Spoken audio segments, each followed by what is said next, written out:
Chapter 4. The first principle in the science of getting rich. Thought is the only power which can produce tangible riches from the formless substance. The stuff from which all things are made is a substance which thinks, and a thought of form in this substance produces the form. Original substance moves according to its thoughts. Every form and process you see in nature is the visible expression of a thought in original substance. As the formless stuff thinks of a form, it takes that form. As it thinks of a motion, it makes that motion. That is the way all things were created. We live in a thought world, which is part of a thought universe. The thought of a moving universe extended throughout formless substance, and the thinking stuff moving according to that thought took the form of systems of planets and maintains that form. Thinking substance takes the form of its thought and moves according to the thought. Holding the idea of a circling system of suns and worlds, it takes the form of these bodies and moves them as it thinks. Thinking the form of a slow-growing oak tree, it moves accordingly and produces the tree, though centuries may be required to do the work. In creating, the formless seems to move according to the lines of motion it has established. The thought of an oak tree does not cause the instant formation of a full-grown tree, but it does start in motion the forces which will produce the tree along established lines of growth.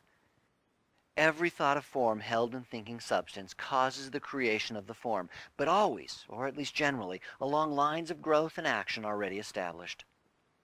The thought of a house of a certain construction, if it were impressed upon formless substance, might not cause the instant formation of the house, but it would cause the turning of creative energies already working in trade and commerce into such channels as to result in the speedy building of the house.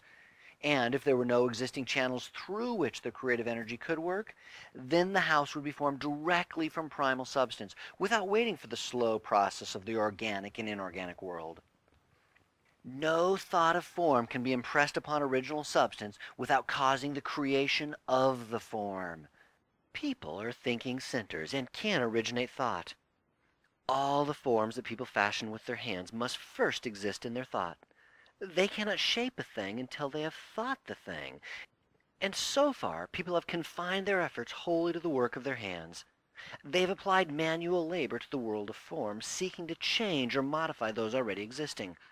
They have never thought of trying to cause the creation of new forms by impressing their thoughts upon formless substance. When people have a thought form, they take material from the forms of nature and make an image of the form which is in their mind.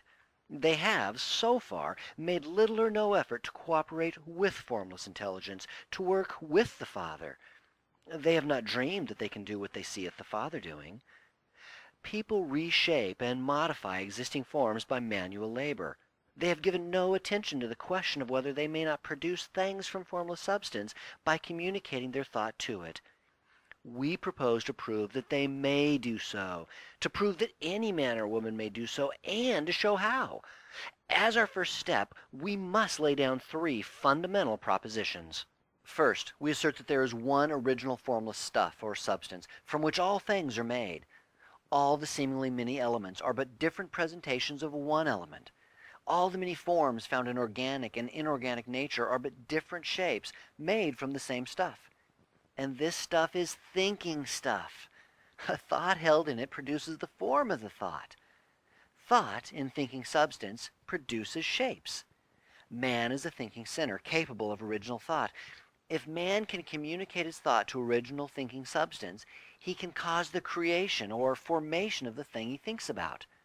To summarize this, there is a thinking stuff from which all things are made, and which, in its original state, permeates, penetrates, and fills the inner spaces of the universe.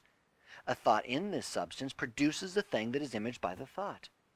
You can form things in your thought, and by impressing your thought upon formless substance, can cause the thing you think about to be created.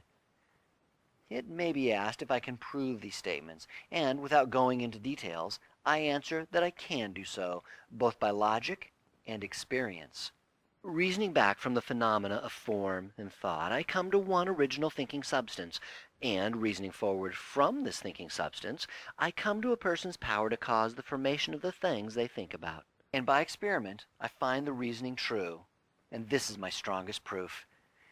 If one person who listens to this book gets rich by doing what it tells them to do, that is evidence in support of my claim.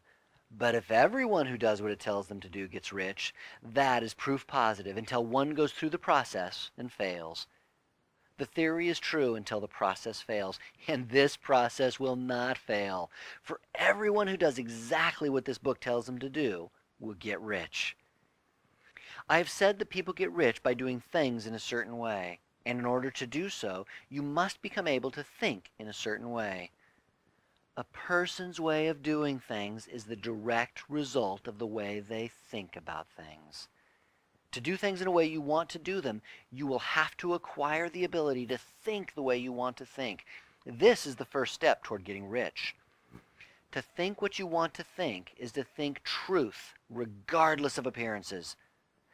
Everyone has the natural and inherent power to think what they want to think, but it requires far more effort to do so than it does to think the thoughts which are suggested by appearances.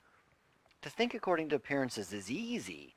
To think truth regardless of appearances is laborious and requires the expenditure of more power than any other work people are called upon to perform. There is no labor from which most people shrink as they do from that of sustained and consecutive thought. It is the hardest work in the world. This is especially true when truth is contrary to appearances. Every appearance in the visible world tends to produce a corresponding form in the mind which observes it, and this can only be prevented by holding the thought of the truth. To look upon the appearance of disease will produce the form of disease in your own mind and, ultimately, in your body, unless you hold the thought of the truth, which is that there is no disease. It is only an appearance, and the reality is health. To look upon the appearance of poverty will produce corresponding forms in your own mind, unless you hold to the truth that there is no poverty. There is only abundance. To think health when surrounded by the appearance of disease, or to think riches when in the midst of the appearance of poverty, requires power. Oh, but those who acquire this power become masterminds. They can conquer fate. They will have what they want. This power can only be acquired by getting hold of the basic fact which is behind all appearances. And that fact is that there is one thinking substance, from which and by which all things are made. Then we must grasp the truth that every thought held in this substance becomes a form, and that man can so impress their thought upon it as to cause them to take form and become visible things. When we realize this, we lose all doubt and fear, and we know that we can create what we want to create. We can get what we want to have. We can become what we want to become. As a first step toward getting rich, you must believe the three fundamental statements given previously in this chapter, and in order to emphasize them, I repeat them here. There is a thinking stuff from which all things are made, and which, in its original state, permeates, penetrates, and fills the inner spaces of the universe. A thought in this substance produces the thing that is imaged by the thought. You can form things in your thought, and by impressing your thought upon formless substance, can cause the thing you think about to be created. You must lay aside all other concepts of the universe than this monistic one, and you must dwell upon this until it is fixed in your mind and has become your habitual thought. Listen to these creed statements over and over and over again. Fix every word upon your memory and meditate upon them until you firmly believe what they say. If a doubt comes to you, cast it aside as a sin. Do not listen to arguments against this idea. Do not go to churches or lectures where a contrary concept of things is taught or preached. Do not read magazines or books which teach a different idea. If you get mixed up in your faith, all your efforts will be in vain. Do not ask why these things are true, nor speculate as to how they can be true. Simply take them on trust. The science of getting rich begins with the absolute acceptance of this faith.